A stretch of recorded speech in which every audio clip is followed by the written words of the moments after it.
That's my nickname, goes. Crunchy brownie? No, Twinkie.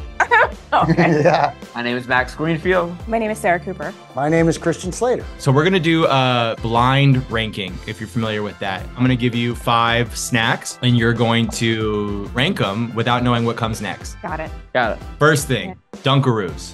I don't know what a Dunkaroo is. Are they little tiny chocolate donuts? I feel like it's something you wear. That's a Dungaree. That's a Dungaree. Oh, I was confused. I'm gonna go 5. 5. Yeah, I've never heard of it. Yeah. Next one up, Bugles. Oh, are they the little, like, cracker? Oh, yeah. I'll- Those are pretty good. Those are fun, but I would still go with 4. Yeah. Yeah, 4. Cosmic Brownies. Brownies are great. I mean, I love a brownie. 3. Next one, Twinkie. Twinkie 1 or 2? 2. 2. We put Twinkie as a 2. The last spot, Pop-Tarts. Hell yeah. Yeah. And I would actually, that's exactly how I would rank those. Build very quickly your dream Pop-Tart. Oh, we did this already. Okay, but I have a new idea. Well, I'm gonna take Sarah's. I really liked her. It was frosted, chocolate and banana. Or no, frosted peanut butter and banana. Peanut butter and banana. And I want a Pop-Tart that's a Moscow Mule flavor.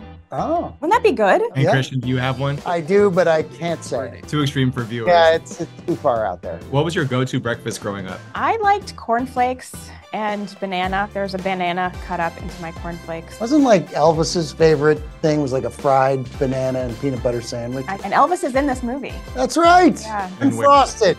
It's great, it's fun, and you'll be charmed by these two the whole time. We love Tastemade. Thanks so much. Tastemade.